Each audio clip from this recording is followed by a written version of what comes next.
Hey guys, it's Mathel here once again, and recently I decided it was time to try out my first Scorching Ray character of the league, and I did go with the Scorching Ray starter Trickster character that I put as the Harbinger starter video just at the start of the league. Initially on beta I tested as Scion, but after seeing some of the Trickster buffs, decided Trickster looks like it could be a bit fresher, a bit funner, a bit more interesting, and I've never done a Trickster at this sort of scale before, so I definitely wanted to try it out myself. And to my surprise, it is my new favorite character of the league. Just fucking kidding. It is, yeah, I've been saying that a lot, and quite often it has been true. I have been playing funner and funner characters, at least in my opinion. Now, I think this is the funnest version of Scorching Ray I've done ever, probably, because it has such a fast and smooth playstyle, but Scorching Ray is never really going to be a favorite build, or it's just not as impactful as some of the other flashier, more face-rolly builds. Scorching Ray, however, has its own level of satisfaction watching enemies burn, melt, and having that sweet little windscreen wiper sort of rotation, just melting everything, and the regen is also actually very satisfying. You're able to have a very tanky character with quite a lot of regen, quite a lot of defense, while being somewhat mobile, and then ultimately having some pretty good damage as well. So it is probably going to be, it's not yet, but it is probably going to be my most well-balanced character with a very good combination of mobility, damage, and defense. Now, the defense is pretty customizable to your liking. You can go as defensive as you want, but the offense is somewhat limited, and there's only so much you can do, which I will quite likely at least try and do and see just how much damage I can squeeze out of the build without becoming a complete glass cannon. Now, I'm just showing off some of the playstyle. This is a almost full map clear of a spider lair, just showing you how quick the character can be with its rotation speed, burn damage, and movement, attack speed, and all that. And what you are seeing here with the counter in the top hand left side, if you don't know, is Rampage.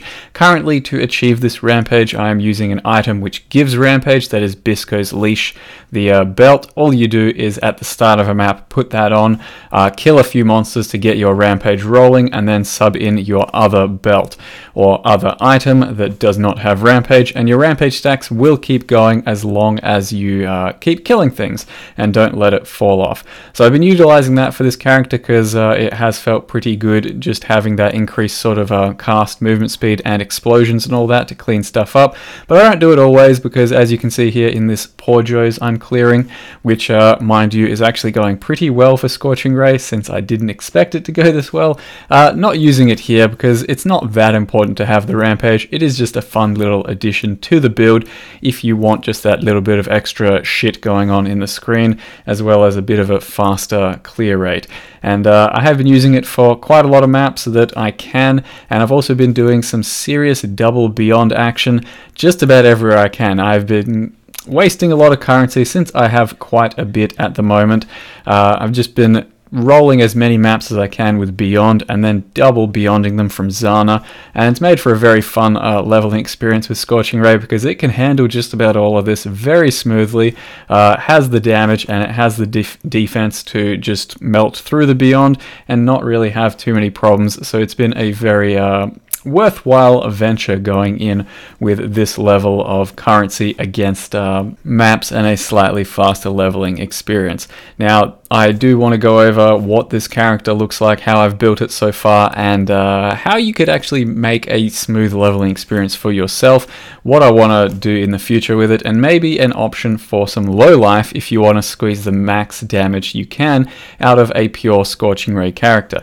Initially, I thought I might be going low life, and I still might if I don't feel adequate or satisfied with my current damage in this character. Otherwise, I'm not really sure there's too much of a need for low life. It's mostly just complicating things by only adding a bit of extra damage while not really adding too much defense, I would not say.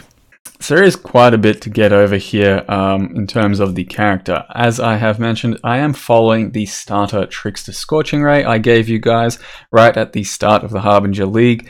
It has about 800,000 damage with just some of the basic stuff plugged in, and when taking it to my actual character at the moment, sorry, over here. I currently have about 700,000 just off of my exact setup. That's with the 8 stacks, and that's not against a Shaper sort of character or anything. Against Shaper and all that gets cut in something like half. So that's when you get your entire 8 stacks ramped. You're going to expect something like a pretty reliable 350k dot against Shaper at this point. It should get a bit higher though as I finish off just the fine-tuning the character, because at the moment I am level 86 on the character, and as I mentioned, it is a Trickster. Initially, like I said, on beta I tried out a Scion, and then we got to Trickster when it got buffed a little bit, and I decided to give that a shot instead.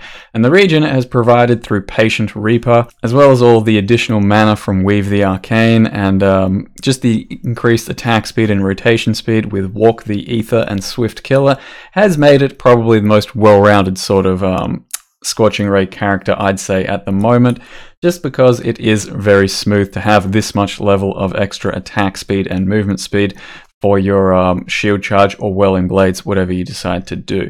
So the tree, as I have shown you before, pretty basic at this point. We're just grabbing a bit of regen while getting a shitload of damage across the tree. Second curse up here, so we have vulnerability and flammability, and then just trying to fill out life, some mind over matter action, so we have a bunch of mana unreserved, and trying to pick up jewels everywhere I can, because they do fill out quite a lot of damage. An average jewel, or let's say a decent jewel, is somewhere from 45 to 50% total damage. You can get some pretty damn nice ones, but the ones I've been picking up are around 40 to 50% damage. Now before we move on, I will have to go over the microtransaction setup, because I find that is pretty important. It took me a good hour to piece it together on stream. Mostly just the Demon King set. I haven't really used something like that in a while, so we're just running Demon King gloves, armor, and boots. Got the new shield, which is pretty damn overpriced, but goes nicely with this sort of setup.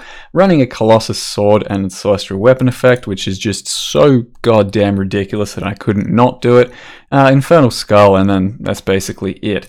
So this does segue perfectly into Catalyst. I'm using a Doriani's Catalyst, and that lets me skin over with the Colossus sword. Basically, it's the only reason I'm using a Catalyst right now. It is a good starter weapon for Scorching Ray, but you can do better and you can upgrade from there. Specifically what I'm talking about is, let's say this dagger over here that I bought, I got it for about 15 chaos. You can expect to buy a dagger like this for anywhere from 15 to 50 chaos, and it's got a bit better attack speed. You craft a Leo damage over time mod on it, and it's got very similar damage to the Catalyst. The Catalyst ultimately provides no real benefit except for a little bit of cast speed over a dagger like this, but with a dagger you can then whirling blades and also have better attack speed.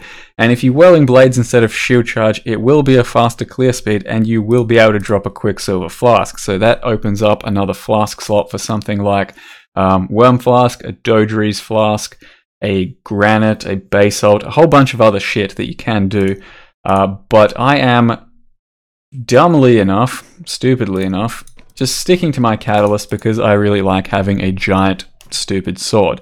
So that's what's going on there. As for the rest of the gear, it is actually very achievable and pretty much a nice little starter package to get your Scorching Ray going. At least at this point in the league, it's all fairly cheap.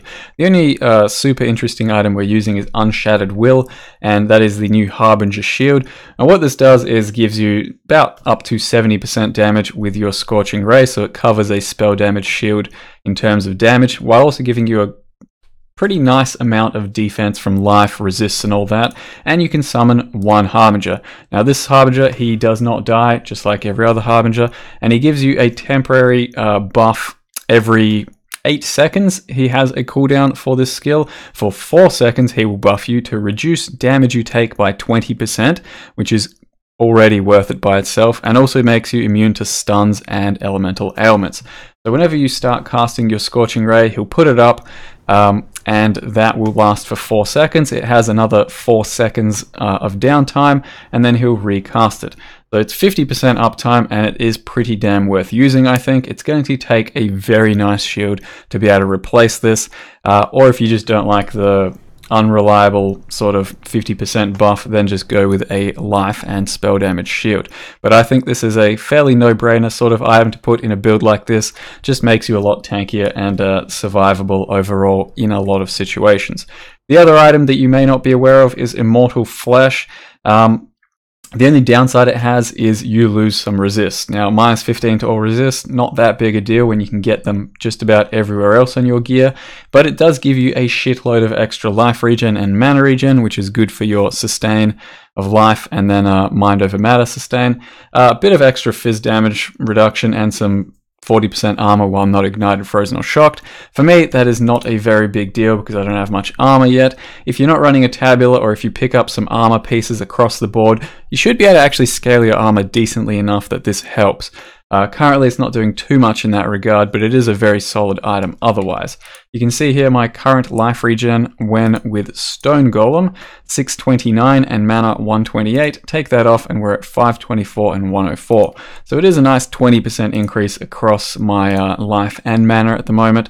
And bear in mind, this over here, Patient Reaper, 70% increase after killing something, won't be ever applied to your defensive tab tooltip, so you won't ever know exactly how much mana and life you're regenning without actually going to Path of Building, because Path of Building does do that for you. Take a look at our life regen over here, 1400. If you untick killed enemy affected by dots recently, it's down to 800. So that's how you find out your max regen, by going through Path of Building. So those are the two probably most interesting items of the build. The rest is fairly straightforward. A bunch of life and resist that you try and get just about everywhere. Some attack speed on gloves. An opal ring with anger rolled would be ideal, but currently this is all I've got. And a pyre I've just been using to level for a long time. 75% increased burn damage is quite a lot, so it's a very nice just damage feeling ring, which I will replace eventually to get more life and mana regen. A marble amulet that I just managed to chaos spam for some life. And then a pair of boots with a shitload of life, as well as some movement speed and resist. If you're going the Whirling Blades route though, with a dagger, you don't need any real movement speed there either, so that makes buying a pair of boots a lot easier too. Now, as far as my flasks go, the Sulfur Flask dropping Consecrated Ground, that's where you get a lot of your regen from currently. So when you pop your Sulfur Flask and get Consecrated Ground, that's another like 6% life regen or something. So make sure you have one of those. You don't have to have a Silver Flask, so you can get a Granite Flask or something instead, but of course it does help your clear speed and rotation speed, so bear that in mind. A Witchfire Brew, that's where we get our vulnerability from, and that's our second curse, our first curse being Orb of Storms attached to flammability. So you can run a Blasphemy flammability, but I'm not currently doing that because I don't really want to waste mana there. So we're running Arctic Armor and Clarity, and then leaving this much mana unreserved because we're going Mind over Matter. So you only really have flammability up on things you Orb of Storms, and you only Orb of Storms things you really need to. Whereas you pretty much try and keep up Orb of Storms as much as you can on things, but it's not very important if you miss some things with flammability, because they'll die anyway. It's only the tougher monsters that really need to have flammability on them anyways. And then of course we have Arcane Surge attached to our Orb of Storms, which is up basically 100% of the time. Orb of Storms also provides Elemental Overload whenever it crits. So basically the playstyle you can see throughout the video is drop an Orb of Storms at every pack, or just about whenever you're going to rotate and do some sort of spin action. There is quite a lot of information here, and I'll probably wrap up the video around here without going over the low life or the leveling. I'll maybe go over that in the next one when we get a little further in. I will also just show off the rest of the gems: Vile Haste, Vile Trap, and Increased Duration. We have a Stone Golem attached to just some minion shit, so he gets a bit tankier because there's nothing else I can do for my sockets over here, so I thought I may as well. We've got a Fortify attached to a Shield Charge, a Culling Strike, purely there just because it has 10% increased attack speed and a faster attacks. Now, importantly, our chest at the moment is a Tabula with +1 levels. That is probably the highest DPS chest I can wear at the moment, and I've been using it since level 1. Ultimately, it's not that great a decision because just about any other chest will be much, much stronger defensively. Even a Skin of the Loyal, you can get up to like, another 100 life, bunch of armor, resists on a chest, but it's a very easy 6-link and an easy source of damage. So I'm sticking with it for now. I'll maybe get rid of it eventually. It's entirely up to you guys what you do with your chest slot. Whereas this is just a nice cheap 6-link that gets you a lot of damage. So our current 6-link is Scorching Ray. We then go into Burning Damage, Elemental Focus, then probably Efficacy, then Controlled Destruction, and then Swift Affliction. If you're thinking about Empower, only level 4 Empower is worth it in a +1 Tabula over Swift Affliction. Otherwise, all of these are far too good. I think that's about all I will say for Scorching Ray for now. It has been pretty damn good. This character is, I think, going to be a fairly good success. If you've tried out a Scorching Ray before and didn't quite have enough success, maybe try and adjust your template to fit this one a bit more. It does seem to go over pretty smoothly. All you really need is a tabula and then just some pretty cheap gear otherwise. Last thing I'll mention is my helm enchant is Scorching Ray Beam Length. It's not that important, it's just a bit nicer for clear speed. You can get a bunch of different other helm enchants. That is so much goddamn information. I still need to say so much more. I apologize for the rambling and the messiness of the video, but Jesus Christ, there is a lot to talk about in Scorching Ray. Thank you very much for watching, guys, and I will see you next time.